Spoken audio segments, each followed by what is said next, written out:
Olá, meus amigos, minhas amigas. O meu nome é Edson Klebs Negri, sou professor de filosofia, sou formado em teologia e sou psicanalista. As leituras sugeridas pelo calendário litúrgico da Igreja Católica no dia de hoje é Eclesiástico 48, o capítulo, versículos de 1 a 4 e 9 a 11. Salmo 79, 80 e versículos de 2 a 18. E o Evangelho, Mateus, capítulo 17, versículos de 10 a 13. Leiamos o Evangelho de hoje e depois faremos então a nossa reflexão dos textos. Os discípulos de Jesus lhe perguntaram: o que querem dizer os doutores da lei quando falam que Elias deve vir antes? Jesus respondeu: Elias vem para colocar tudo em ordem. Mas eu digo a vocês, Elias já veio e eles não o reconheceram. Fizeram com ele tudo o que quiseram, e o Filho do Homem será maltratado por eles do mesmo modo. Então os discípulos compreenderam que Jesus falava de João Batista. É importante nós vermos como que este livro do Eclesiástico chega a fazer parte do cânon bíblico da Igreja Católica. Este livro foi escrito entre os anos 190 e 124 a.C. E o seu autor é Jesus ben Sirac. Jesus ben Sirac, ou seja, Jesus filho de Sirac, porque a palavra ben no hebraico quer dizer filho. Mas nós somente conseguimos conhecer este livro pela tradução grega, realizada pelo neto do autor em meados do ano 132 a.C. É importante então nós sabermos que no início do segundo século antes de Cristo, a Palestina ela passou do domínio dos Ptolomeus, que eram os egípcios, para os seleucidas, assírios. E o Eclesiástico é um livro deuterocanônico e está presente na Septuaginta, que é a antiga tradução da Bíblia em grego, que compõe todo, então, o Antigo Testamento. Ele não faz parte da Bíblia protestante, esse livro, e de outras denominações religiosas. Este livro, outras denominações, melhor dizendo, do cristianismo.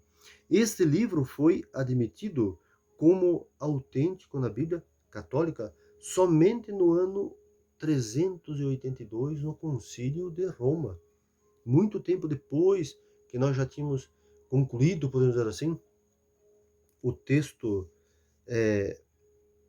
do Apocalipse, é que nós vamos, que é o último, né, na cronologia, claro, na cronologia bíblica, não histórica, é que este livro foi incluído. No tempo de Jesus de Nazaré, igual ao período de Jesus ben Sirac, Elias, profeta, é aquele que inspira o povo transmitindo coragem. Se nós poderíamos escolher um símbolo, um sinal de um profeta, é a coragem que eles têm. Vejamos como que os profetas tiveram a sensibilidade e também a coragem de denunciar, como nós veremos. No segundo século antes de Cristo, os gregos dominam então a Palestina, ou dominaram a Palestina, e o autor retorna ao século 9 a.C. Olha que interessante. Assim como nós vimos esses dias, Macabeus, Daniel, como que eles retornam para falar aquilo que está passando no presente, volta ao passado. Passado simboliza também a tradição. O autor retorna então ao século 9 a.C.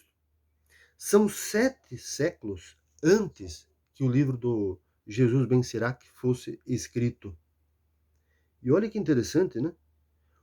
O que nos importa aqui é a coragem profética e a sua mensagem, que é a profecia, que liberta por intermédio da esperança e a confiança do Javé libertador, aquele do Êxodo. No segundo Reis, capítulo 2, versículo 1 seguintes, temos o relato do arrebatamento de Elias num carro de fogo. É que o texto de hoje, depois seria interessante que vocês pudessem lê-lo. O capítulo 48, ele vai falar do Elias. Retorna aquilo que está lá então no livro dos Reis, segundo livro de Reis. O texto é teológico, mas o arrebatamento de Elias quer mostrar que o profeta foi assassinado pelo carro de fogo puxado por cavalos.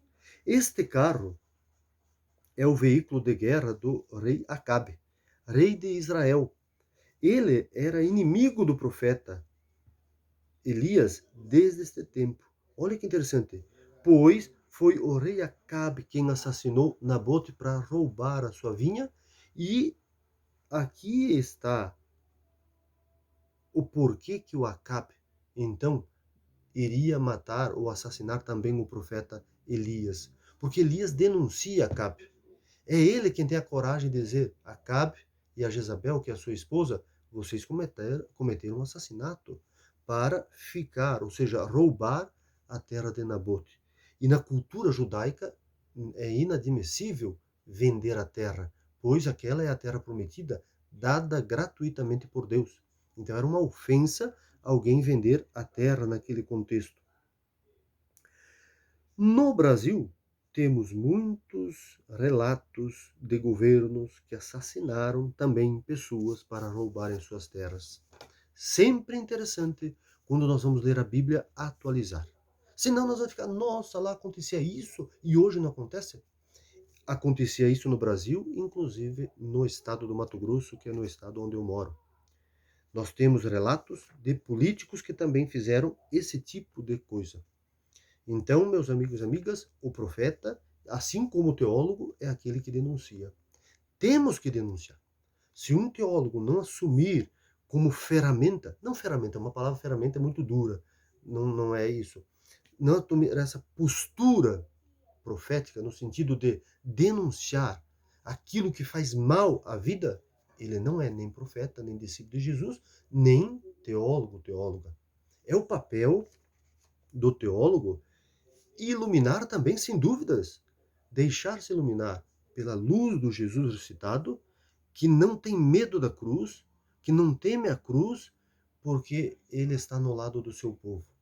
E o teólogo também tem que ter a coragem de denunciar tudo aquilo que diminui o povo a coisa. Tem que denunciar tudo aquilo que tira a vida do povo. Assim como fez Elias, assim como fez João Batista, assim como fez Jesus. E no Salmo de hoje, nós vamos então encontrar algo muito interessante, pois o Salmo apresenta a transformação de Israel, que é organizado pelas 3 tribos: Efraim, Benjamim e Manassés, para denunciar o poder destrutivo da Assíria. No ano de 722. Lembremos aqui que no ano 722, Samaria era a capital do reino de Israel, constituído então por essas 3 tribos que eu comentei acima. E é muito importante aqui nós sabermos que a Samaria, que era a capital de Israel, ela foi invadida e destruída pelo Império Assírio. A referência a Javé dos Exércitos é uma relação ao nome Israel, que no hebraico quer dizer Deus guerreia. Mas na teologia cristã, Jesus não é o Deus que é guerreiro ou que faz guerra. É o Jesus do cuidado, do zelo, do amor e da vida.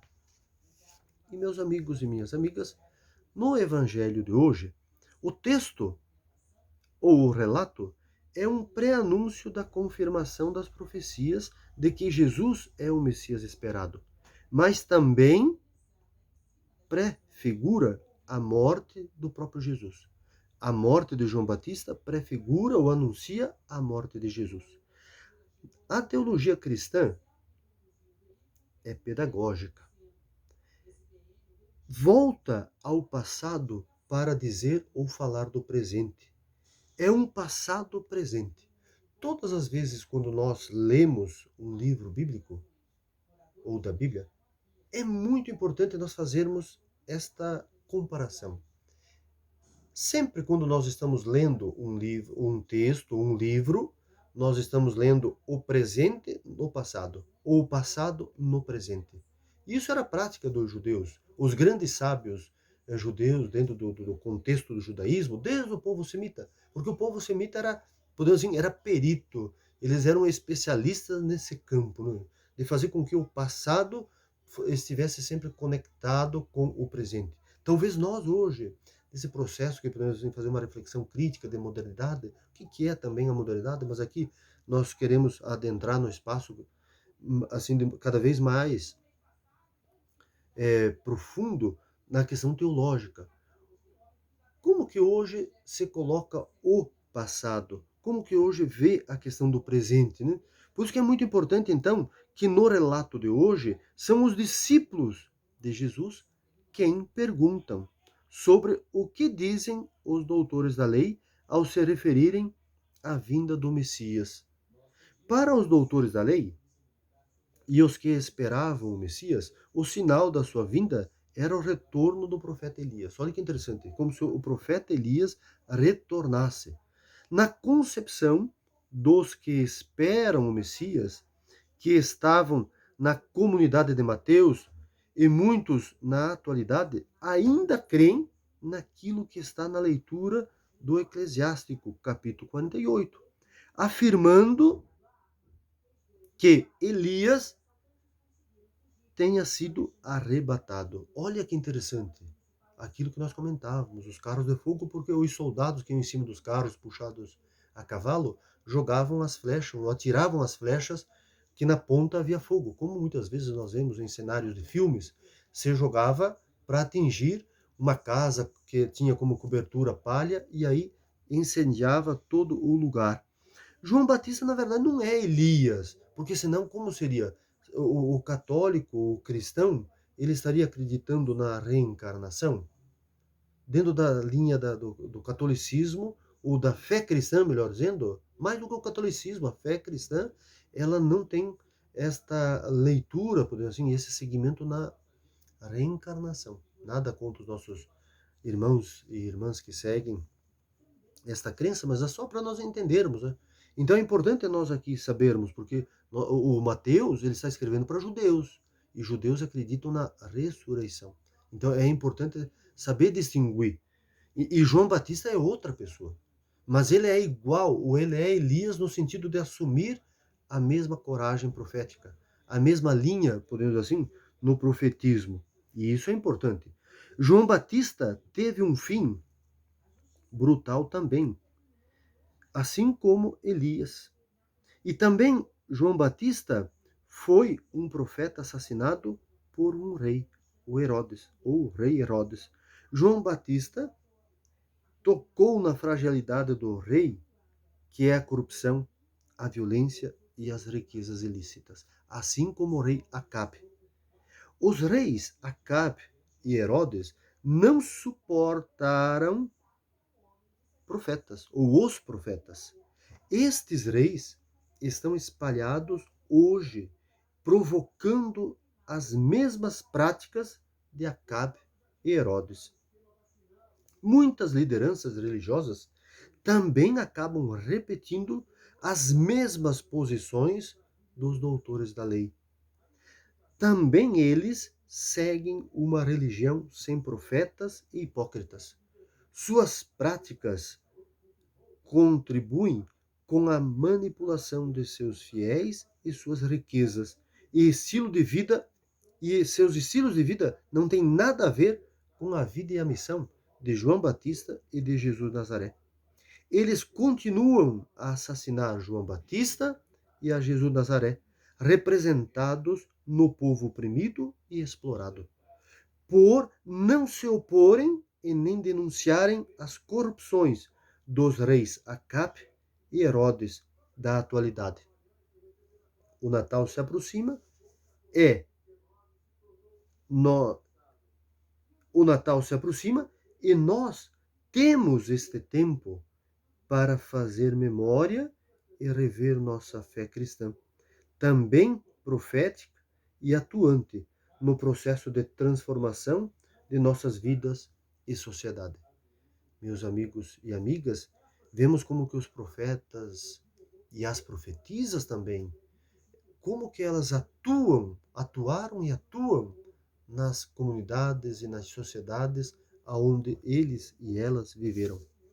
Pedimos então esta coragem que tiveram irmã Dulce dos Pobres, irmã Dorothy, irmã Teresa de Calcutá, Dom Oscar Romero, lembremos também Dom Luciano Mendes, lembremos também do Dom Helder Câmara, lembremos de tantas pessoas que tiveram esta coragem, o próprio Francisco de Assis, tão despojado, tão preocupado com o todo da vida humana, onde entra também a questão da ecologia, o meio ambiente. Que concepção magnífica da teologia da criação. Ele tão zeloso por tudo aquilo que tinha vida, porque em tudo ele via a presença do divino.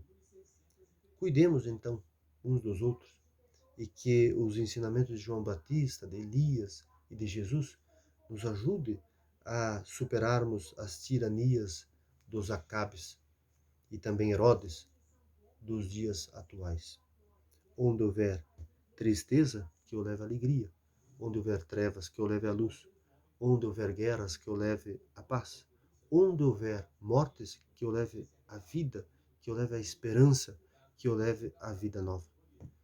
Que o Deus de Jesus Nazaré, de João Batista e de tantas pessoas que seguem, deram suas vidas e seguem hoje, até mesmo ameaçadas, possam nos inspirar, possam nos encher de esperança e confiança no Deus que se faz Pai e Mãe, a partir daquilo que nós podemos dizer, Deus atua e vive em cada um e em cada uma.